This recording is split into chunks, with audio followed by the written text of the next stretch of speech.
ఇంకా మా గ్రామస్తులు ఇరుగు పొరుగు వారు ఎవరైతే పిలువబడ్డారో వారందరూ రావలసి ఉంది. త్వరపెట్టి వారందరినీ ఈ స్థలానికి నడిపించుమని కోరుచున్నాం. దేవాన్ని ఈ ఇంచులు గడుపు సమయం మాకందరికి ఆశీర్వాదకరంగా చేయి. దేవాన్ని నీకు అప్పగిస్తూ సమయం దీవెనకరంగా చేయమని, మహిమ ఘనత పొందమని, నేను ఎందుకు ఆరాధించాలో నీవే నీ వాక్యం ద్వారా మాతో మాట్లాడి మహిమ తెచ్చుకోమని యేసు క్రీస్తు నామం పేరట వందనాలు చెల్లించి పెట్టుకుంటున్నాము తండ్రి. ఆమేన్. ఎఫెసీ అనే ఈ గ్రామంలో లేదా పట్టణంలో దేవుని యొక్క మందిరం ఉంది, సంఘం ఉంది. ఆ సంఘం పేరే ఎఫెసీ సంఘం. ఎఫెసీ సంఘం. ఒకప్పుడు ఈ సంఘస్థులందరూ ప్రభువును ఎరగనివారు, అంటే రక్షణ పొందనివారు.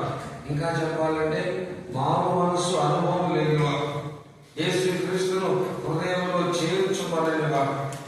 అలాంటి వారు పౌలు యొక్క పరిచయాన్ని బట్టి ప్రార్థన ద్వారా రక్షణ పొందిన వారుగా ఉన్నారు. ప్రభువుని ఎందుకు ఆనందించాలో పౌలు వాళ్ళు వివరిస్తూ ఉన్నాడు.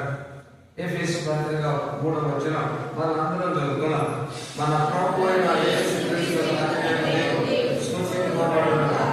ఆయన క్రీస్తును పరలోక విషయంలో ఆత్మ సంబంధమైన ఆశీర్వాదాలు అనుగ్రహించును.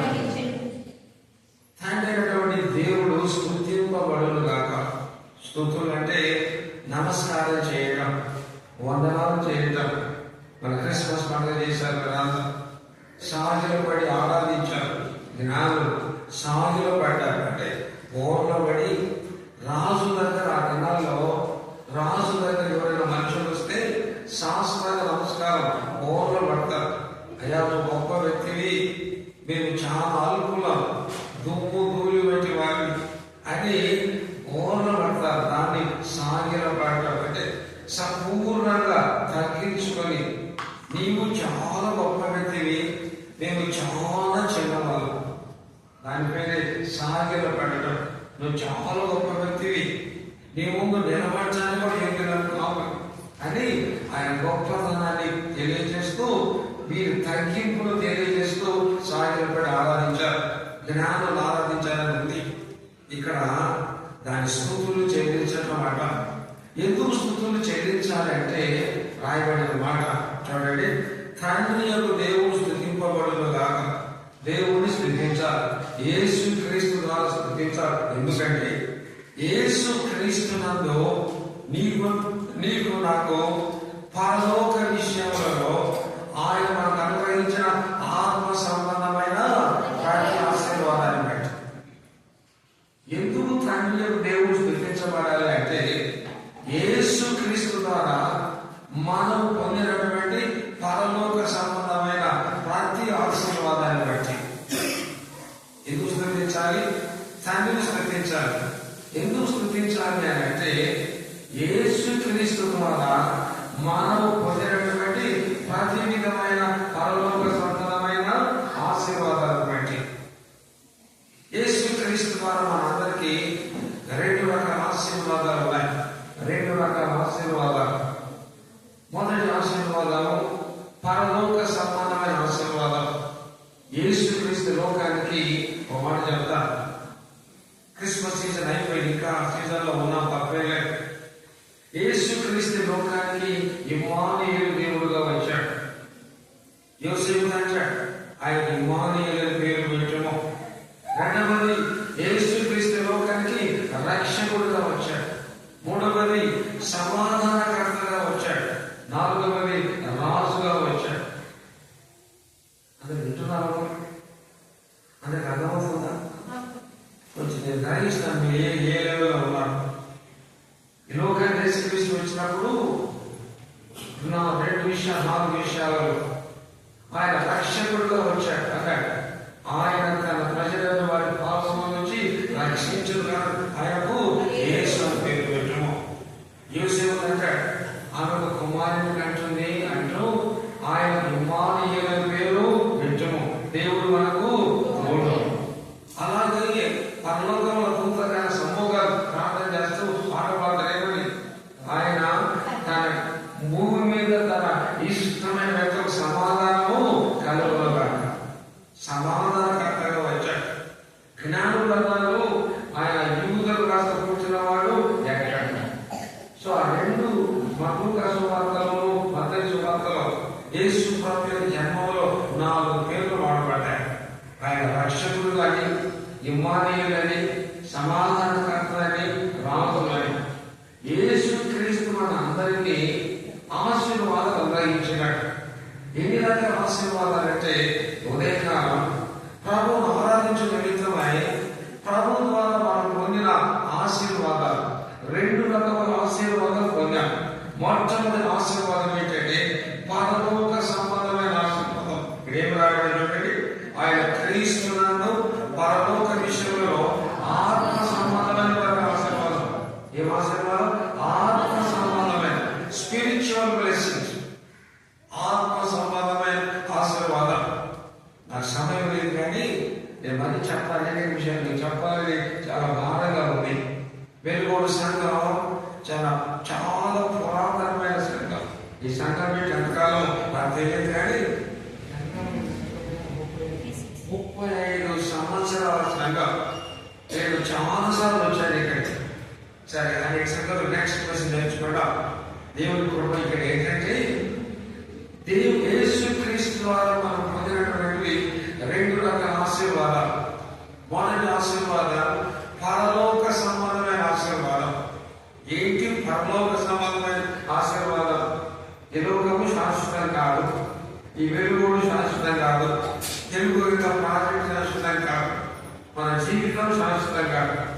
ఈ లోకంలో నీవు నేను జీవిస్తున్నప్పుడు యేసు ప్రభువునందు విశ్వాసం ఉంచి పాప క్షమాపణము పొంది రక్షించబడితే, క్లియర్ చెప్తున్నాను, కట్టుబడి వచ్చి పెట్టినాడు.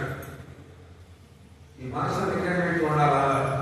ఈ లోక యాత్ర ముగించక ముందు, అంటే చచ్చిపోక ముందు, నువ్వు బ్రతికి ఉన్నప్పుడు మనం అందరం యేసు ప్రభువునందు విశ్వాసం ఉంచి రక్షించబడి నీ పాపములు క్షమించబడితే, నీ పేరు గొర్రె మీద జీవగ్రంథమందు రాయబడితే, అలాంటి వ్యక్తులు ఈ లోకయాత్ర ముగిసిన తర్వాత పరలోక రాజ్యంలో వారికి స్థానం ఉంది. పరలోక రాజ్యంలో ప్రభుతో ఉంటారు. సదాకాలం ప్రభువు చూస్తూ ఉంటారు. నిత్య శాంతి సంతోషంతో ఉంటారు. ఆ ఆశీర్వాద పేరేంటి? పరలోక సంబంధమైన ఆశీర్వాదం, పరలోకపు ఆశీర్వాదం. చిన్న ఎగ్జాంపుల్ చెప్తాను మీకు అర్థమయ్యేటట్టు. లాజరు ఉన్నాడు ఈ లోకంలో. లాజరు ఏం చేసేవాడు చెప్పండి? పేదవాడు, దరిద్రుడు, దిక్కులేనివాడు, అమ్మానాన్న ఉన్నదో తెలియదు, భార్య పిల్లలు ఉన్నట్టుగా రాయబడలేదు. దరిద్రుడు, ధనవంతుని యొక్క ఇంటి వాకిలి దగ్గర పడి ఉండేవాడు. కురుకులు ఉన్నాయి, రక్తము చీవు కారుతూ ఉంది. కుక్క పిల్లల నుంచి నాకుతున్న చీవు రక్తం పైన పడి కింద పడి రొట్టె ముక్కలు తింటున్నాడు. అది వారి యొక్క భార్య సంబంధమైన పరిస్థితి. అతను చనిపోయాడు. చనిపోయిన వెంటనే దేవుడు చెప్పాడు, అరే నా భక్తుడు వస్తున్నాడు, లేదా నా స్నేహితుడు వస్తున్నాడు, తీసుకురమ్మని దేవుని యొక్క దూతలు పంపినాడు. రోడ్డు మీద దిగ్గానే తమను బాబురావు ఎదురుగా ఉన్నాడు. అట్లా నా కోసం ఎదురుగా వచ్చినట్టు లాజరు చనిపోయిన వెంటనే అతనిని ఆత్మను తీసుకుని రావడానికి దేవుడు చెప్పాడు. ఎవరు పంపాడట? ఎవరు పంపాడా? లేదా బైబిల్లో ఉంది. అర్థమైందా? చిన్నపిల్లలు రోజు బైబిల్ చదవాలి కదా. మీరు బైబిల్ రోజు చదవాలంటే ఇంట్లో పెద్దలైన మీరు బైబిల్ చదవాలి. మీరు బైబిల్ చదివితే మీ పిల్లలు బైబిల్ చదువుతారు. మీరు పాట పాడితే మీ పిల్లలు పాట పాడతారు. మీరు ప్రార్థన చేసుకుంటే పిల్లలు చేసుకుంటారు. పిల్లలు అల్లరిచల్లగా ఉంటున్నారు. కారణం ఇంట్లో కుటుంబ ప్రార్థన లేదు. 35 ఏళ్ళ సంఘంలో ఎంత ఆత్మీయత ఉండాలి అనే సంగతి చెప్పాలి. ఎందుకు నాకు చాలా భారంగా ఉంది చెప్పాలి. నెక్స్ట్ మెసేజ్ తెలుసుకుంటాం. సో లాజరు పరలోకానికి వెళ్ళినప్పుడు చెప్పండి, ఎవరు తీసుకెళ్లారు? దేవుని యొక్క దూతలు. రెండవది ఎక్కడికి వెళ్ళాడు? పరలోకానికి వెళ్ళాడు. ఎవరి రూమును అనుకున్నాడు? అబ్రహాము యొక్క రూమును అనుకున్నాడు. ఒక్కసారి ఈ లోకంలో దరిద్రుడు, దిక్కులేనివాడు ఒక్కసారి ప్రారంభమైన వెంటనే తన స్టేటస్ మారిపోయింది. పరలోకానికి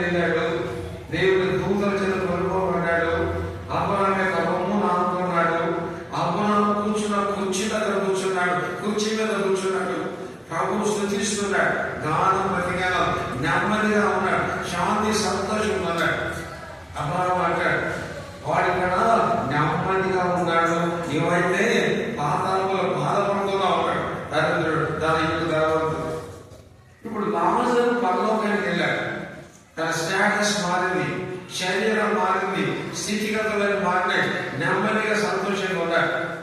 ఈ ఆశీర్వాదాల పేర్లే పరలోకపు ఆశీర్వాదాలు, నిత్య జీవం. సరే, అంటే చిన్న ఎగ్జాంపుల్, లాజరు తండ్రిగా ఉన్నాడు. లాజరు ఎక్కడికి వెళ్ళాడు? పరలోకానికి వెళ్ళాడు. ఎవరెవరు అనుకున్నాడు? అపరాధంగా ఒప్పుకున్నాడు. ఎలా ఉన్నాడు? నెమ్మదిగా ఉన్నాడు. శరీరానికి కురుపులు లేవు, కుక్కలు వచ్చి నాకడం లేదు, కింద రొట్టెలు పడటం లేదు. పరలోకంలో అన్నం రొట్టెలు కూడా తినలేదు. పరలోక రాజ్యంలో అది భోజనం కాదు, ఆనందం కాదు, పరిశుద్ధాత్మేసరి ఆనందంతో ఉంటాడు. ఇది పరలోకంలో ఉన్నటువంటి కొన్ని ఆశీర్వాదాలు. మనం ఎప్పుడు వస్తారో 2-3 జనాలు ప్రజల కూడికలు పెట్టుకుంటే లారీలు ఆ వాక్యం నేర్చుకోవాలి. అక్కడ ఈ మీటింగ్ పెట్టడానికి అందరూ చాలా కష్టపడుతున్నాడు కదా. చాలా మంది చిరిగిపోయి ఉన్నాయి. అంటే అంత దరిద్రం. కారణం ఏంటి? దేవుడికి ఇవ్వటం లేదు, ఏమి కూడా చాలా దారుణమైన విషయాలు. సరే, ఇవి పరలోక ఆశీర్వాదాలు కొంచెమే, జస్ట్ కొంచెం ఒక శాంపుల్ వారు. ఒక మాట చెప్తున్నారు. ఒక అబ్బాయి 10th క్లాస్, చాలా మంది పిల్లలు 9th క్లాస్ 10th క్లాస్ ఉన్నారు. నాకు దేవుడికి చదువు లేవు. కొంతమంది అల్లరి చెల్లరి తిరిగే వాళ్ళు ఉంటారు. కొంతమంది పుస్తకాలు లేకున్నా, బట్టలు లేకున్నా, చెప్పులు లేకున్నా నడుచుకుంటూ ఎండకెళ్ళి బాగా చదువుతారు. అనుకున్నాం నంద్యాల జిల్లాలో, నంద్యాల జిల్లాలో టాప్ వచ్చారు అనుకుందాం. 10th క్లాస్ నంద్యాల జిల్లాలో ఫస్ట్ వచ్చింది. ఇప్పుడు ఏం తెలిసిన ఈ చైతన్య నారాయణ వాళ్ళు నీ ఇంటికి వచ్చి తీసుకెళ్తారు. అరే బాబు, నంద్యాల జిల్లాలో టాప్ వచ్చావు, నేను ఫ్రీగా చదివిస్తామని తీసుకెళ్లి ఫ్రీగా చదివిస్తారు. 2 సంవత్సరాలు ఇంటర్మీడియట్ మొత్తం ఫ్రీ. అంటే మీ అమ్మకు నాన్నకు దాదాపు 4 లక్షలు మిగిలిపోతాయి. హాస్టల్ ఫీజు, పుస్తకాలు మొత్తం వాళ్ళే కడతారు. నువ్వు ఇంటర్మీడియట్ పాస్ అయినాక ఎంసెట్ రాస్తావు, మంచి మార్కులు వస్తే అందరూ టాప్ వస్తావు. పేపర్లో నీ ఫోటో వేసుకుంటారు. ఎందుకంటే నీ ఫోటో వేసుకుంటే ఆ సంస్థలు మంచి పేరు వస్తారు. నిన్ను బట్టి నీ స్నేహితులు మనోళ్ళందరూ చదువుతారు. అలాగా అనేకులు ఆశీర్వదిస్తారు. సరే, ఇంజనీరింగ్ లో కూడా వెబ్సైట్ లో మంచి టాప్ మార్కులు వచ్చినాయి. టాప్ మార్కులు వస్తే కొంతమంది ఉన్నారు ధర్మరాజులు, టాప్ గా వచ్చిన వాళ్ళు ఫ్రీగా చదివిస్తారు. 4 సంవత్సరాలు 4 లక్షలు ఖర్చు పెట్టి చదివించే వాళ్ళు ఉన్నారు రోజుల్లో. కారణం ఏం తెలుసా? నువ్వు 10th క్లాస్ ఎలా చదివినా రక్తం చిందించి, చెమట రాచి, కండలు కడిగి, ఎముకలు ఎండి. నేను చెప్తాను, చదువు రావాలంటే ఒక పెద్ద సూత్రం. కండలు కరగాలి, ఎముకలు ఎండాలి. అది చదువు రావాలంటే అది మంచి మాట. అర్థమైందండి? Success is nothing but 99% perspiration and 1% inspiration. చదువు రావాలి, పాస్ కావాలంటే కండలు కరగాలి, ఎముకలు ఎండాలి. విద్యాపురాణం నహి సుఖం నహి నిద్రలు. ఇప్పుడు పాపం ఉంది, అబ్బాయి అగ్రికల్చరల్ ఎక్స్చేంజ్ ఆఫీసర్ పనిచేస్తుంది. ఏజీ వేసి చదివి 60-70 వేలు జీతాలు వస్తా ఉంటాయి. రేపు 10 ఏళ్ళకి అమ్మాయి స్టేట్ లెవెల్ వెళ్ళిపోతుంది. కానీ అలా రావాలంటే కష్టపడి చదివితేనే. ఆ అబ్బాయి చదివినందు వల్ల వాడి ఎంటెక్, బీటెక్, పిహెచ్డీ అయిపోయాడు. అలాగే నీవు బ్రతికున్నప్పుడే రక్షించబడితే నీ ఆత్మ పనులకి వెళ్తుంది. ప్రభు సన్నిధిలో ఉంటాం, ప్రభు సన్నిధిలో చూస్తూ ఉంటాం, ఆనందిస్తాం. నీ శరీరం మార్చబడుతుంది. మహిమ శరీరం, మహిమ మనసు చేత, మహిమ కిరీటం ధరించి మహిమలో మనం ఉంటాం. ఇది పరలోక ఆశీర్వాదాలలో ఒక కొంచెం శాంతులు మాత్రమే. అంటే రక్షణ పొందిన వ్యక్తి ప్రభు దగ్గర నుంచి పొందే 2 రకాల ఆశీర్వాదాలలో మొదటి ఆశీర్వాదం చెప్పండి, పరలోకపు ఆశీర్వాదాలు. ఏం చెప్పండి? పరలోకపు ఆశీర్వాదాలు. 2వ చదువుకుందాం రండి. 2వ ఆశీర్వాదం ఆదికాండం 24వ అధ్యాయం. ఆదికాండం 24వ అధ్యాయం మొదటి వచనం చదవండి. ఎవరైనా వాయిస్ చదవండి.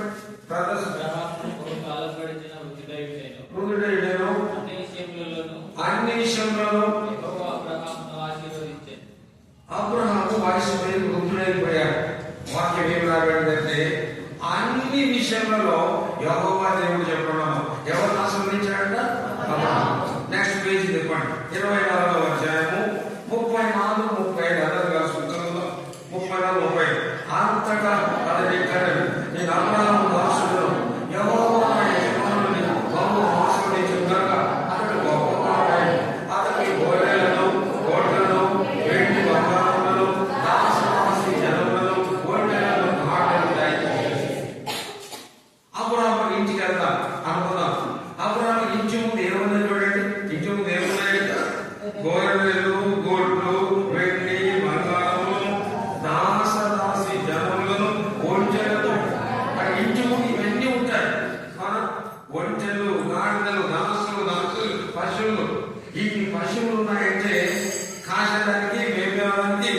వాళ్ళు ఉండాలి. అంతేనా? వాళ్ళందరికీ పెళ్లిళ్ళు ఉంటాయి. వాళ్ళు ఉండటానికి గృహాలు ఉండాలి. అన్నం వండి పెట్టేవాళ్ళు, కోత కోసేవాళ్ళు, బియ్యం చేసేవాళ్ళు, వంట వండేవాళ్ళు, కడిగేవాళ్ళు, కూలికెళ్ళి పని చేసేవాళ్ళు. అంటే అపురామిక ఇంటి ముందు ఇన్ని పశువులు, మేకలు, ఒంటెలు, గొర్రెలు, దాసులు, దాసులు, ఒక పెద్ద భవనం. ఆ దినాల్లో అపురం ఏం పేరు తెలుసా? మహారాజు ఉన్నాడంట ఆ దినాల్లో. చదువుకుందామండి. ఆది కాండం చక్కటి మాట ఉంది. అబ్రహాము మహారాజుగా ఉంటాడు. చూడండి దయచేసి 23వ అధ్యాయం ఆది కాండం 23వ అధ్యాయం 5-6 వచనాలు ఎవరైనా చదవండి. తమ్ముడు. 7 కుమారులు. అయ్యా మా మాట వినుము, నీవు మా మధ్యను మహారాజువై ఉన్నావు. అవునా? అబ్రహాము వారు పని చెప్పడమా ఎలాంటి వాడుగా ఉన్నాడు? మహారాజు అంటే అంత ఐశ్వర్యవంతుడు, అంత గొప్పవాడు, అంత అన్ని విధాల దేవుడు దీవించినాడు. అంటే అబ్రహామును దేవుడు ఎంత గొప్పగా దీవించాడంటే ఇంటి ముందు గొర్రెలు, ఎడ్లు, మేకలు, పశువులు, దాసులు. ఒక పెద్ద రైతుకి వెళ్తే మరి ట్రాక్టర్లు, కూలి వాళ్ళు ఎలా ఉంటారో అంటే అంత బలం ఉన్నట్టు అబ్రహామును దేవుడు అంత గొప్పగా దీవించాడు. ఇవి కంటికి కనిపించే ఆశీర్వాదాలు, భౌతికమైన ఆశీర్వాదాలు, ఇహలోక సంబంధమైన ఆశీర్వాదాలు. ఒక వ్యక్తిని దేవుడు 2 విధాలుగా ఆశీర్వదిస్తాడు. మొట్టమొదటి ఆశీర్వాదాలు ఏం చెప్పండి? పరలోక సంబంధమైన ఆశీర్వాదం. ఇవి ఆత్మ సంబంధమైన ఆశీర్వాదం. అంటే ఈ లోకం విడిచిన తర్వాత మనం పరలోకం అనుభవించే ఆశీర్వాదం. అవన్నీ ఈ లోకంలో సంపాదించుకోవాలి. పరలోకంలో చేయలేదు. కళ్ళు మూసుకున్నాక నీ పూస ఆగిపోయినాక నువ్వు ఏమి గర్భంలో పెట్టే చేయరు. ఈ లోకంలో బ్రతికున్నప్పుడే నీవు రక్షించబడితే, నీ పాపములు క్షమించబడితే, ప్రభు బిడ్డగా మారితే పరలోక ఆశీర్వాదాలన్నీ సంపాదించుకునే వ్యక్తి అవుతాం. రెండవది పరలోకపు ఆశీర్వాదాలతో పాటు అబ్రహాము దేవుడు ఏ విధంగా ఇంత గొప్పగా భౌతికమైన ఆశీర్వాదాలు ఇచ్చాడో, రక్షణ పొందిన ప్రతి వ్యక్తికి దేవుడు 2 రకాలుగా ఆశీర్వదిస్తాడు. మొదటి ఆశీర్వాదం చెప్పండి, పరలోక సంబంధమైన ఆశీర్వాదాలు. రెండవది చెప్పండి, భౌతిక సంబంధమైన ఆశీర్వాదాలు. అందరూ ఇచ్చే చూడాలి, ఇచ్చే వెళ్ళాలి. అక్క వాళ్ళు వస్తారు, కూర్చుంటారు, వాళ్ళని చూడాలి. సో ఒక వ్యక్తిని దేవుడు 2 విధాలుగా ఆశీర్వదిస్తాడు. ఏంటి? మొదటి చెప్పండి, పరలోకపు ఆశీర్వాదాలు. వీటిని ఆత్మ సంబంధమైన ఆశీర్వాదాలు. రెండవది ఈ లోక సంబంధమైన ఆశీర్వాదాలు. దేవుని ఇష్టమైతే, దేవుని చిత్తమని ఇస్తాడు. ప్రభు నాకు ఇల్లు కావాలి, దేవుడు ఇస్తే తీసుకో. ప్రభు నా సైకిల్ కావాలి, ఇస్తే నువ్వు తీసుకో. అంతేగాని పక్కపడే కారు నాకు కావాలంటే దేవుడు ఇవ్వడు. ఒక వ్యక్తిని దేవుడు తప్పగా ఇస్తాడు. ఎప్పుడు? దేవుని చిత్తమైతే, నీ అవసరమైతే, ఆయన మహిమ కొరకై ఈ లోక సంబంధంగా నీకు ఇల్లు, వాకిలి, భార్య, పిల్లలు, స్కూటర్ పండిస్తాడు. సో ఈ ఉదయకాలం ప్రభువును మనం ఎందుకు వందనాలు చెల్లించాలంటే ఆయన ద్వారా మనం పొందినటువంటి ప్రతి విధమైన ఆశీర్వాదాలను బట్టి. 2 రకాల ఆశీర్వాదాలు. ఏంటి? మొదటిది పరలోక సంబంధమైన ఆశీర్వాదం. ఇవి శాశ్వతమైనవి, ఇవి నిత్యమైనవి. రెండవది ఈ లోక సంబంధమైన ఆశీర్వాదాలు. ఒక మాట చదువుతున్నారండి. ఆది కాండం 30వ అధ్యాయం 20వ వచనం. ఆది కాండం 30వ అధ్యాయము 20వ వచనం. 40 చివరి వచనం. 30 చివరి వచనం. ఆది కాండం 30వ అధ్యాయము 43వ వచనం చదవండి. ఆ ప్రకారం ఆ మనుషులు అత్యధికంగా అభివృద్ధి పొంది విస్తారమైన మందలు, దాసులు, ఒంటెలు. ఆ ప్రకారం ఆ మనుషుడు. ఎవరి మనుషుడు పేరు చెప్పండి? ఎవరి మనుషుడు? యాకోబు. ఎవరి మనుషుడు? యాకోబు.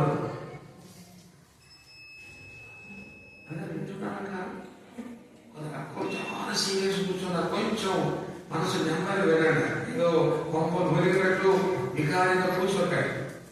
దేవునిలో ఆనందంగా ఉండాలి. మీ ముఖాలు దేవునిలో సంతోషం ఉంది. మన ముఖాలు సంతోషం ఉండాలి, హృదయంలో సంతోషం ఉండాలి. చూడండి, యాకోబు బైబిల్లో ఒంటరిగా వెళ్ళాడు మామ దగ్గరికి. వాళ్ళ మామగారి పేరేంటి? లాబాను. ఏ ఊళ్ళో ఉన్నాడు? అర్ధరాము. కట్టుకున్న పట్టణంలో వెళ్ళాడు. 20 సంవత్సరాలు మామ దగ్గర గౌరవ చేశాడు. ఇప్పుడు యాకోబు అడుగుదాం, కట్టుకున్న పట్టణంలో వెళ్ళాడు, మామూలుగా ఖాళీగా వెళ్ళాడు. 2 భార్యలు, 2 దాసీలు, 12 మంది కుమారులు కదండి, ఒక కుమార్తె. యాకోబు 2 భార్యలు, 2 దాసీలు. ఆ దినాల్లో ఉంది. ఈ దినాల్లో ఒక పురుషుడు ఒక స్త్రీని పెళ్లి చేసుకోవాలి. యాకోబు మాదిరి నలుగురు చేసుకుంటే ఇచ్చే నరకానికి పోతాం. చూడాలండి, ఆ దినాల్లో పాదమానాలు జనాలు. సో 2 భార్యలు కలవాడు. వెలుగుడు సంఘంలో నరకుడు కాదు. కనిపించేవాడైనా కనిపించకపోయినా ఒక్క పురుషుడు ఒక్క భార్యగానే ఉండాలి, ఒక్క స్త్రీ ఒక భర్తగానే ఉండాలి. బ్రతికినంత వరకు ఏకపత్ని వ్రతంలో ఏకపత్ని పురుషుడు ఉండాలి. సరే, యాకోబు కానీ బైబిల్లో ఆ దినాల్లో దేవుడు అది వర్ణించాడు. సరే, అబ్రాహాము చేసుకుని అందరూ కదా. దేవుడే వాక్యం ఏంటంటే, యాకోబు కట్టుకున్న పట్టణంలో వెళ్ళాడు. వెళ్ళినప్పుడు తర్వాత దేవుడు దీవించాడు. దేవుడి సంకల్పాన్ని బట్టి ఈ రీసౌండ్ అవుతుంది కదా స్పీకర్, ఇవన్నీ అర్థంగా నాకు ఇది విడిచిపెట్టే తర్వాత మార్చుకోండి. సౌండ్ ఇంజనీర్స్ అటే ఉన్నాయా? ఇటుకొనుకొని అటే ఉన్నాయా?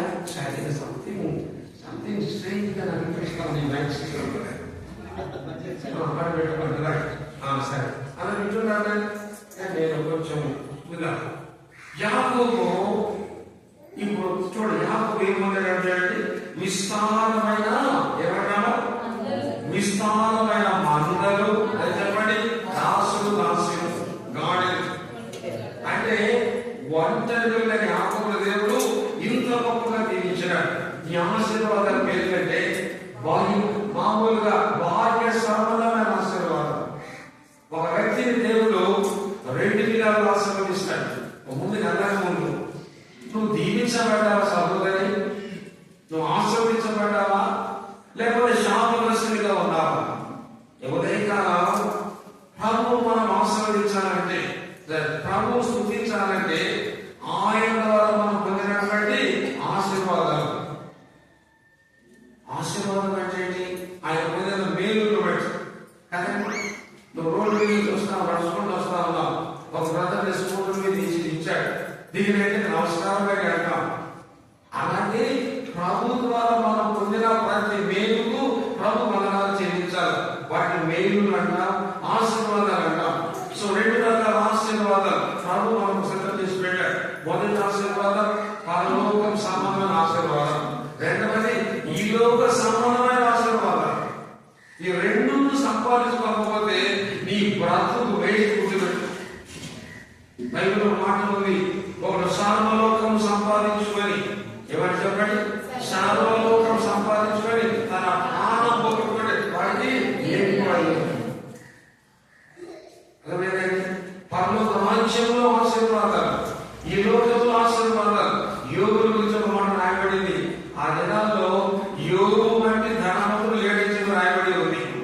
ఒంటెలు, మేకలు, పశువులు, దాసులు దాసులు, ఊసు దేశాలు అంత గొప్పగా దేవుడు దీవించాడు. అంటే నీవు నేను ప్రభు దగ్గర ఎలాంటి వారంగా ఉండాలంటే ఆశీర్వాదాలు పొందిన వారంగా ఉండాలి.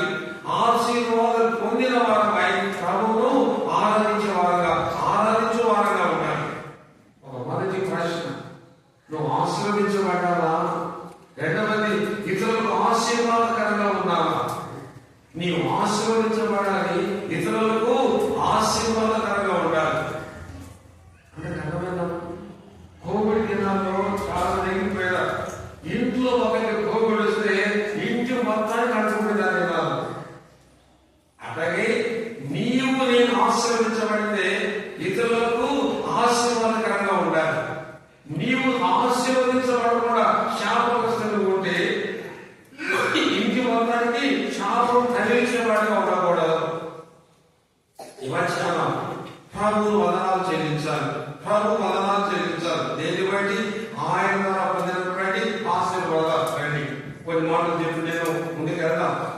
ఈ వాక్యాలన్నీ బాగా నేర్చుకోవాలంటే దాదాపు పచ్చిలు కూడికలు పెట్టుకోవాలి. ప్రతి 3 నెలలకు ఒకసారి శుక్ర శని ఆదివారం ఒక 10 గంటలు వాక్యం ఉంటే అప్పుడు పాఠం చక్కగా తెలుసుకుంటాం. మీరు అందరూ అలా చేయాలి. నేను మళ్ళీ చెప్తాను నెక్స్ట్ మీటింగ్ లో. నెక్స్ట్ వాక్యం సార్ విషయం ఏంటంటే ప్రభువు ద్వారా పొందిన ఆశీర్వాదాలు. రెండు చదువుకున్నాం. ఏంటి ఆశీర్వాదాలు అంటే రోమా పత్రిక 8వ అధ్యాయం. రోమా పత్రిక 8వ అధ్యాయం. ఆయన ద్వారా పొందిన ఆశీర్వాదాలలో ఒక గొప్ప ఆశీర్వాదం ఏంటంటే రోమా పత్రిక 8వ అధ్యాయము. అందరం 8వ అధ్యాయం 16 చదవండి. 7వ వచనం అందరూ చదువుకున్నాం. రోమా 8, 16, 17 అందరూ చదువుకున్నాం. మనం దేవుని పిల్లలని ఆత్మ తానే మన ఆత్మతో కూడా సమకూర్చున్నాడు. మనం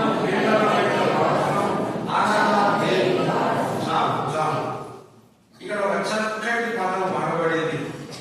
మనం దేవునికి చెప్పండి ఎలాంటి వారమంటామా? వారసులం. ప్రభు ద్వారా మనం పొందిన ఆశీర్వాదాలకు బట్టి ప్రభుకు వందనాలు చెల్లించాలి. అనేకమైన ఆశీర్వాదాలు ఉన్నాయి. లారీల ఆశీర్వాదాలు ఉన్నాయి. మనంత దరిద్రులు అంటే ఆశీర్వాదాలు పొందిన వారు కొందరు ఉన్నారు, పొందని వారు చాలా మంది ఉన్నారు. పొందిన వారు చాలా మంది ఉన్నారు, పొందని వారు చాలా మంది ఉన్నారు. ఇక్కడ ఒక గొప్ప ఆశీర్వాదం ఒక రకమైన మాట్లాడి చెప్తాను. యాకోబు దేవుడి బైబిల్లో ఏదైనా ఏ దేవుడు చెప్పండి? యాకోబు దేవుడు. యాకోబు అన్నాడు ప్రభుతో, దేవుడు రాత్రంతా పోరాడాడు.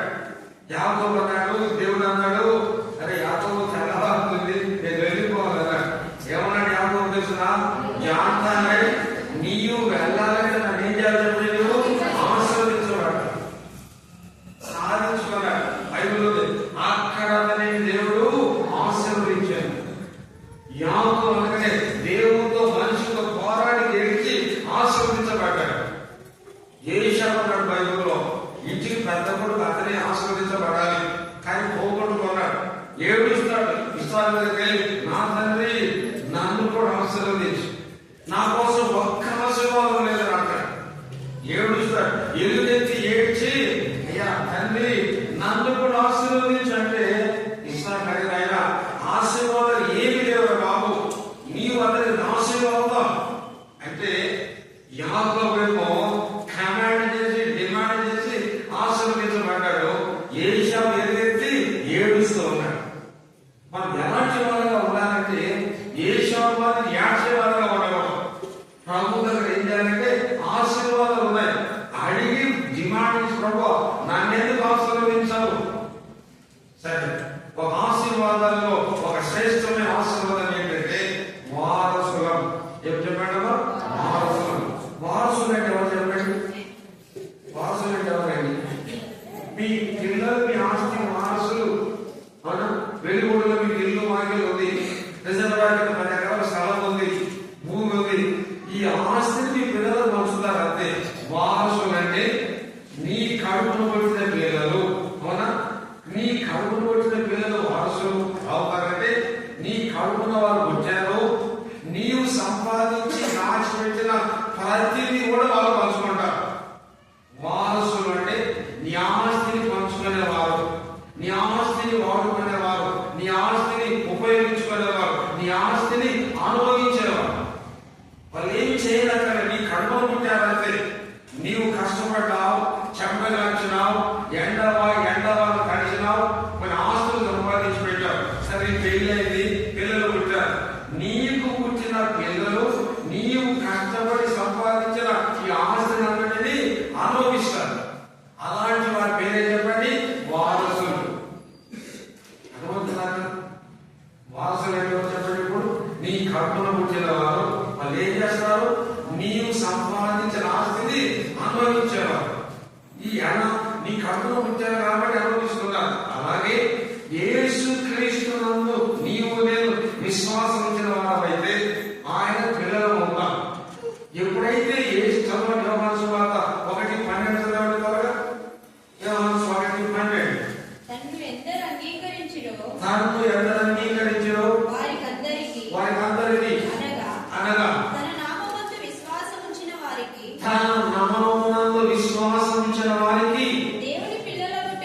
దేవుని యొక్క పిల్లలకు ఆయన అధికారం అనుగ్రహించెను. ఎవరికి దేవుని పిల్లలు చదివి మాత్రమే కదా, ఎవరితో దేవుని పిల్లలు చెప్పండి. తాను అందరూ అంగీకరించడం అంటే రక్షకునిగా అంగీకరించడం, ప్రభువుగా అంగీకరించడం, దేవుడిని అంగీకరించడం, రాజుగా అంగీకరించడం.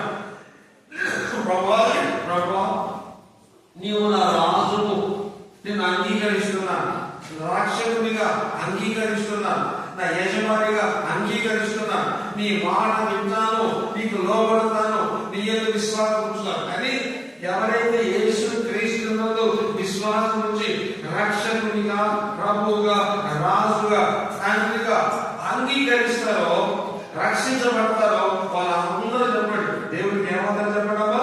దేవుడు చదువుకున్నాం రోమా 8:12 ఏమని, మనం పిల్లలమైతే చెప్పండి దేవుడికి ఏమవుతారు చెప్పండి. వారసులు. ఇప్పుడు వారసులు అంటే ఎవరు చెప్పండి. పిల్లలు. పిల్లలంటే ఎవరు చెప్పండి. పిల్లలంటే ఎవరు. యేసుక్రీస్తునందు విశ్వాసం ఉంచినవారు. వింటున్నారా లేదమ్మా. ఇప్పుడు యేసుక్రీస్తు వారసులం. హెబ్రీ పత్రిక 1వ అధ్యాయం, హెబ్రీ పత్రిక 1:2 చదవండి. హెబ్రీ 1:2 ఏమైనా ఈ దినముల అంతమందు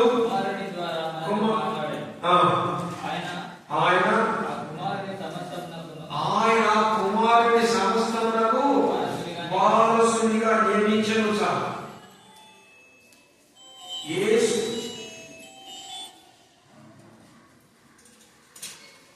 సెల్ ఫోన్స్ అన్ని కొంచెం హార్ట్ పెట్టుకున్నాను, కొంచెం సైలెంట్ పెట్టుకోండి. అదే అందరికీ సెల్ ఫోన్లు ఉంటాయి, కొంచెం నిశ్శబ్దాన్ని పెట్టండి. కొన్ని నిమిషాలు అందరు నిమిషన్నారా. యేసు తండ్రి అయినటువంటి దేవుడు యేసు క్రీస్తును వారసుగా పెట్టుకున్నాడు. తండ్రి అయిన దేవుడు అర్థమైంద. తండ్రి అయిన దేవుడికి చెప్పండి ఎవరు వారసులు. యేసు క్రీస్తు. యేసు క్రీస్తు మనమందరం చెప్పండి వారసులం. మన 1:2 ఈ దినముల అంతమందు మనతో మాట్లాడు ఆయన కుమారుణ్ణి సమస్తమునకు వారసునిగా నియమించిన అవునా. వింటున్నారా. యేసుక్రీస్తు లోకానికి మానవుడిగా రాకము ఎలాంటి వాడు చెప్పండి. సృష్టికర్తగా ఉన్నాడు. బైబిల్లో మాట ఏముంది. కలిగినదేది ఆయన కూడా కలగలేదు. సమస్తం సృష్టించిన వాడు ఆయనే. అంటే యేసుక్రీస్తు సమస్తానికి సృష్టికర్త, తండ్రి అయిన దేవుడి కుమారుడుగా వచ్చాడు. సరే, యేసుక్రీస్తు తండ్రి అయిన దేవుడికి వారసుడు. అంటే ఈ లోకంలో ఏది కలిగి ఉన్నదో అదంతా చెప్పండి ఎవరికి చెందింది. యేసు తండ్రికి చెందింది. అదంతా తండ్రి ఎవరికి ఇచ్చినాడు. యేసుక్రీస్తు కుమారుడికి ఇచ్చినాడు. ఇప్పుడు నీవు నేను ఆ యేసుక్రీస్తులో పిల్లలమైతే యేసుక్రీస్తు కలిగి ఉన్న ప్రతి ఆస్తి నీవు నేను అనుభవిస్తాం. అది వారసుడు అంటే. మీ తాతగారు ఉన్నారు, మీ నాన్నగారు. మీ నాన్నగారికి 10 ఎకరాల పొలం ఉంది వెలుగొడుకు కింద. ఇప్పుడు మీ నాన్నగారు మీ తాతగారు చెప్పండి ఎవరికి వచ్చింది. మీ నాన్నగారికి వచ్చింది. మీ నాన్న మీకు ఎవరికి ఇస్తాడు. మీకు ఇస్తాడు. అర్థమైందా. మీ తాతగారు ఆస్తి మీ నాన్నకు వచ్చింది. మీ నాన్న ఆస్తి నీకు వస్తుంది. మీ ఆస్తి నీ పిల్లలకి ఇస్తావు.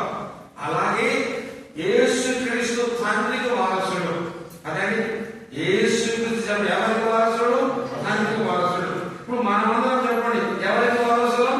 యేసుక్రీస్తు. అంటే తండ్రి కలిగినంత ఎవరికి ఇచ్చాడు. యేసుక్రీస్తు ఇచ్చాడు. యేసుక్రీస్తు కలిగినంత ఎవరికి ఇచ్చాడు చెప్పండి. మనకి ఇచ్చినాడు. మనం అవన్నీ పొందాలంటే యేసుక్రీస్తుకి ఏం కావాలి. వారసులు కావాలి. ఎవరు వారసులు అవుతారు. పిల్లలైతే. ఎవరు పిల్లలు.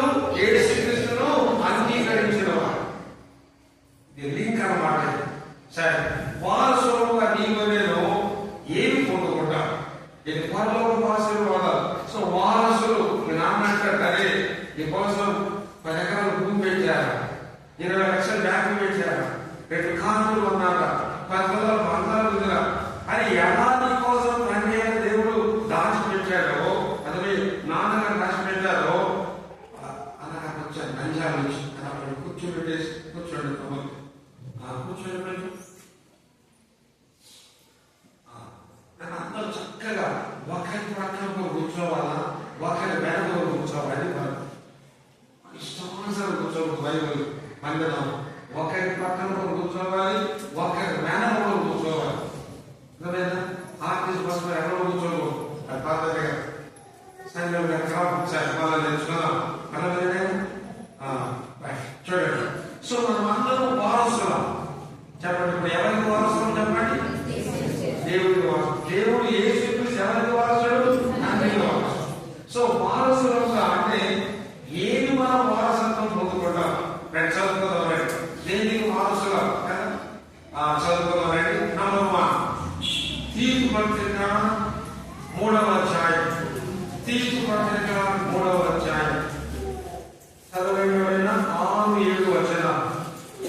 నిత్య జీవం అంటే ఎల్లప్పుడూ ఉండేది, ఎల్లప్పుడూ బ్రతికి ఉండేది, ఎల్లప్పుడూ జీవించేది. యేసుక్రీస్తు లోకానికి వచ్చాడు, మన కోసం జీవించాడు, 33 సంవత్సరం సిలువలో ప్రాణం పెట్టాడు, సమాధి చేయబడ్డాడు, తిరిగి లేచాడు 3వ దినాన. ఇప్పుడు ప్రభు ఎక్కడ ఉన్నారు చెప్పండి? పరలోకమందు ఉన్నాడు. ఎలా ఉన్నారు? సజీవంగా ఉన్నాడు. ఎలా? నేను జీవించుచున్నాను కనుక మీరును జీవించరు. ఆయన జీవించుచున్నాడు, మనం కూడా జీవిస్తాం.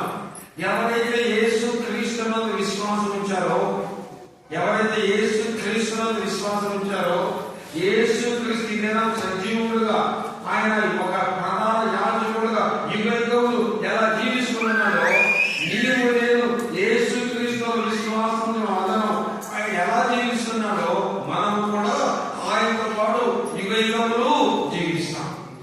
దాని పేరే నిత్య జీవం. విన్నారండి? మన ప్రభు మరణించాడు, ప్రాణం పెట్టాడు, సమాధి చేయబడ్డాడు, సమాధి చేయించి లేచి ఇప్పుడు ఎక్కడున్నాడు? పరలోక రాజ్యంలో తండ్రి యొక్క సింహాసనం మీద కుడి పార్శ్వమున విజ్ఞాపన చేసే ప్రధాన యాజకుడుగా ఉన్నాడు. అని చెప్పిన మాట నేను జీవించుచున్నాను కనుక మీరును జీవించు. సో అదే నిత్య జీవం. యేసు ఎలా జీవిస్తున్నాడో, యేసు ప్రభువునందు విశ్వాసం ఉంచిన ప్రతి విశ్వాసి ఈ లోకంలో చనిపోయినాను, మరలా లేస్తాం, మరలా బ్రతుకుతాం, యుగయుగములు ప్రభువుతో సదాకాలం జీవించి రాజ్యం వెళ్తాం. సో మొట్టమొదటిగా నిత్య జీవానికి నేను నన్ను వారసుడిగా తీశాడు. దాన్ని బట్టి వందనాలు చెల్లిద్దాం. ప్రభువా, నాకు ఇచ్చిన నిత్య జీవానికి నీకు వందనాలు, నిత్య జీవానికి నన్ను వారసుడిగా చేసినాం అని ప్రభు ఆరాధిద్దాం. రెండవదిగా యాకోబు 2:5 చదవండి. యాకోబు పత్రిక 2:5 వచనం. యాకోబు 2:5 చదవండి. నా ప్రియ సహోదరులారా ఆలకించుడి, ఈ లోక విషయంలో విశ్వాసమందు భాగ్యవంతులుగాను తాను ప్రేమించు వారికి వాగ్దానం చే రాజ్యములకు వారసులుగా ఉండడం ఏర్పరచుమన్నాడు. నమ్మచ్చు. రాజ్యములకు వారసులుగా చేశాడు. వారసులు అనే మాట మనం ఉంటున్నాం. వారసులు అంటారు తండ్రి ఆస్తిని అనుభవించేవాడు. నీ ఆస్తి నీ పిల్లల వారసులు. అలాగే ఎవరైతే యేసు క్రీస్తునందు విశ్వాసం ఉంచారో వాళ్ళందరికీ దేవుడు వారసులుగా చేశాడు. మొదటిగా దేనికి వారసులు? నిత్య జీవానికి వారసులు.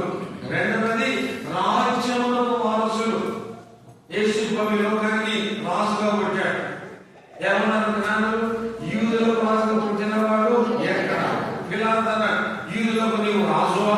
ఎవరు నీవు అనడం లేదు. అయితే రాజ్యము ఈ లోక సంబంధమైనది కాదు. ఆ రాజ్యం మహిమా రాజ్యం, పరలోక రాజ్యం, నిత్యమైన రాజ్యం, నిత్యమైన రాజ్యం, ఆకలితము లేని రాజ్యం, మరణము లేని రాజ్యం, కన్నీరు లేని రాజ్యం, అదే సూర్యుడు చంద్రుడు అక్కలేని రాజ్యం, గొర్రె పిల్లే ఆయనే ప్రకాశించే రాజ్యం. ఆ రాజ్యము యుగ యుగం ఉండే రాజ్యం. అలాంటి రాజ్యానికి నిన్ను నన్ను దేవుడు వారసునిగా పెట్టుకున్నాడు. ఇది అర్థం కావడం కొంచెము మన మనసు శుభ్రంగా ఉండాలి. అర్థమైనా? అర్థమవుతున్నదా? అసలు అర్థమవుతున్నాను. వెలుగు శాశ్వతం కాదు, ఆంధ్ర శాశ్వతం కాదు, ఈ లోకం శాశ్వతం కాదు. ఒక రాజ్యం రాబోతుంది. ఆ రాజ్యం పేరేంటి? పరలోక రాజ్యం. అది శాశ్వతమైన రాజ్యం, నిత్యమైన రాజ్యం, యుగ యుగ రాజ్యం. అదండి ఆ రాజ్యంలో నియమములు ఉండాలని ఆ రాజ్యానికి దేవుడు నిన్ను నన్ను వారసునిగా చేశాడు. ఆ రాజ్యము దేవదూతలే ఇవ్వలేదండి. ఎన్ని తెలియని మనకు రాజ్యం సిద్ధపరిచాడు, రాజ్యానికి వారసులుగా చేశాడు. ఆ రాజ్యానికి వారసులుగా నువ్వు కావాలంటే ఒకడు కొత్తగా జన్మించవలసి ఉంది. ఏమన్నా నీకో తెలుసుకో.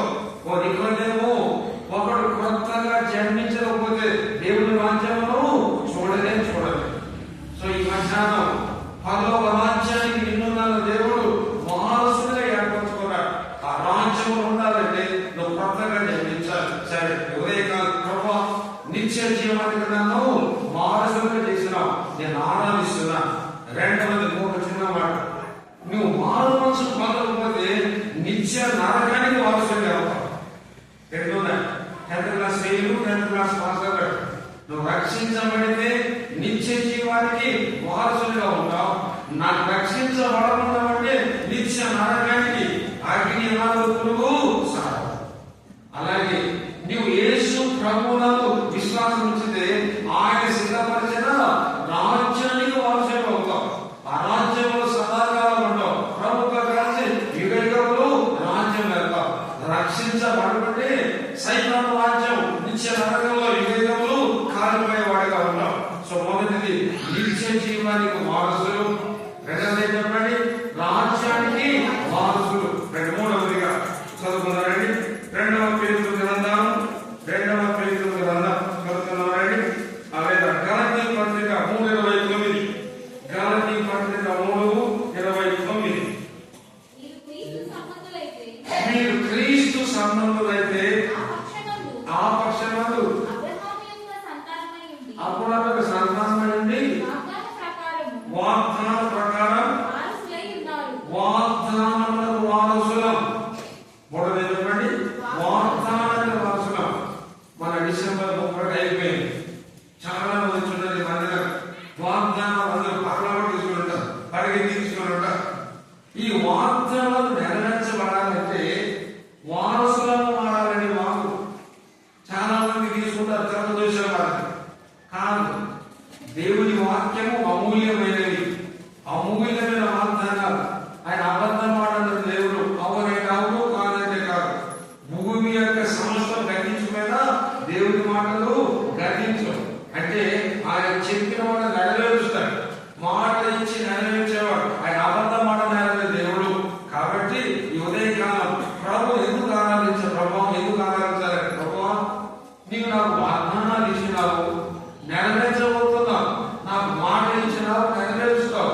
సో నీవు నేను వాగ్దానాన్ని చెప్పండి వారసులం. వాగ్దానానికి వారసులం. నాన్నగారు ఉన్నారు, నీకు అనుకున్నావు ఏదో ఒక వస్తువు కొనిస్తానంటే పక్కలో కొనిస్తాడు, ఆయన మాట తప్పడు. అలాగే మీ నాన్నగారు కొనిస్తానని చెప్పి ఎలా నీకు కొనిచ్చాడో వాళ్ళ పరలోకపు తండ్రి దేవుని యొక్క వాక్యమే మనకు వాగ్దానాలు. మనం తీసుకున్న వాగ్దానాలే కాదు, బైబిల్లో ఉన్నాయన్ని వాగ్దానాలు. ఆయన మాట ఇచ్చి నెరవేర్చే దేవుడు. చాలా వచ్చే సంవత్సరం వస్తాను గర్భం ధరించి కుమారుని కంట కుమారుని ఇచ్చినాడు. అమ్మాను గర్భం ధరించి ఇద్దరు రాబోతున్నాం అంతే. హన్నాను వాగ్దానం ఇచ్చినాడు, గర్భఫలం ఇచ్చినాడు. ఆయన మాట ఇచ్చి నెరవేర్చే దేవుడు. అలాగే నీకు నాకు ఇచ్చిన ప్రతి వాగ్దానాన్ని నెరవేర్చేవాడు. ఉదయకాలం ప్రభు ఎందుకు ఆరాధించాలని? ప్రభా నాకు నిత్య జీవానికి వారసులుగా చేశావు, నేను ఆరాధిస్తున్నాను. రెండవది చెప్పండి రాజ్యములకు వారసులుగా నాకు చేశారు. మూడవది దేవుని యొక్క వాక్యంలో వాగ్దానాలు ఇచ్చినావు. నీవిచ్చిన వాగ్దానాలు నేను పొందుతాను, అనుభవిస్తాను. కాబట్టి ఆ వాగ్దానాలు నాకు ఇచ్చిన దాన్ని బట్టి నేను నిన్ను ఆరాధిస్తున్నాను. అని నాలుగవదిగా మొదటి పేతురు 2వ పేతురు పత్రిక చదువుతున్నా. మొదటి పేతురు పత్రిక 3వ అధ్యాయం. మొదటి పేతురు పత్రిక 3వ అధ్యాయం 9వ వచనం. అందరూ చదువుకున్నాం. మొదటి పేతురు 3:9 అందరూ చదువుకున్నాం. ఆశీర్వాదములు మీరు పిలువబడితే చాలు. 4వ చెప్పడం అందరినీ దేవుడు ఎందుకు పిలిచాడు? దేవుడు పిలిచాడు చెప్పండి ఆశీర్వాదానికి వారసులం. బైబిల్లో ఆశీర్వాదాలు చెప్పినప్పుడే లారీల ఆశీర్వాదాలు ఉన్నాయి, పరలోకపు ఆశీర్వాదాలు ఉన్నాయి, ఇహలోకపు ఆశీర్వాదాలు ఉన్నాయి. వీటికి నిన్ను నన్ను పిలుస్తున్నాడు. అయితే నా దగ్గర ఉన్నాయి ఆశీర్వాదాలు తీసుకెళ్ళాలి. ఆశీర్వాదాన్ని వారసులకు మీరు పిలువబడింది. ఉదయకాలం ఈ 4 రకాల వారసత్వాలు. మొదటిది నిత్య జీవానికి వారసులం. రెండవది చెప్పండి రాజ్యానికి వారసులం. మూడవది చెప్పండి వాగ్దానానికి వారసులం. నాలుగవది చెప్పండి ఆశీర్వాదానికి వారసులం. ప్రభావం ఎన్నికలేని నేను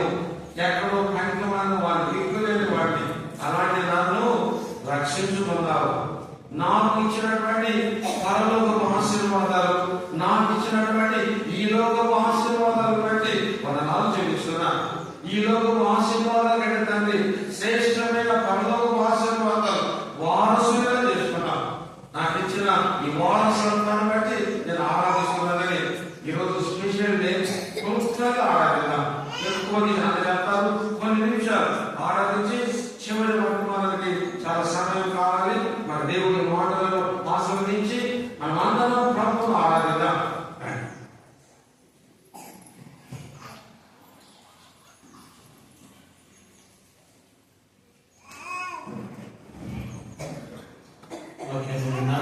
వాక్యానుసారంగా దేవుని గురించి ఆరాధించడానికి ప్రభు ఇచ్చిన ఈ శ్రేష్టమైన స్థలమైన ఉపయోగించుకుని మొట్టమొదటిగా Sunday school teachers ఆరాధించగలుగుతారు.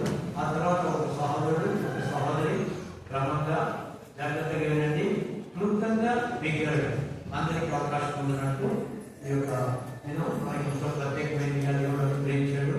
Church anniversary తర్వాత నూతన సంవత్సర ప్రేమలు రెండు మనకు కలిగి ఉన్నాయి. కాబట్టి సంతోషంతో దేవుని గురించి ఆరాధిద్దాం. మొట్టమొదటిగా సండే స్కూల్ టీచర్స్, ఆ తర్వాత ఒక సహోదరుడు ఒక సహోదరుడు. మొట్టమొదటిగా ఒలింపిక్ నుండి బలవంతులు ఉండేవాళ్ళు ఆరాధిస్తారు సండే స్కూల్ టీచర్స్ అయిన తర్వాత. ఆ తర్వాత మేము చెప్పిన తర్వాత వాళ్ళ నుండి బ్యాక్ సైడ్ ఉండేవాళ్ళు తర్వాత ఆరాధిస్తారు. గమనించి ఆ రీతిగా మనము ఆరాధనలోకి వెళ్దాం. లేచి నిల్చుండి నెక్స్ట్ పల్లవి చదవడం. లేచి నిల్చుండి ఒక పల్లవి చదవడం.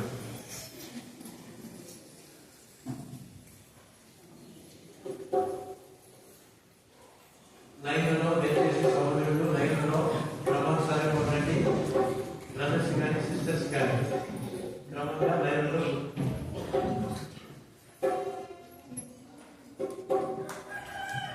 పాఠ సంఖ్య 119, పాత పుస్తకాలు 117, పాఠ సంఖ్య 119, 117. సంతోషమే సంతోషమే. రెండవ చరణం మాత్రమే పాడుపడి మనము దేవుని యొక్క ఆరాధనలో వెళ్తాం.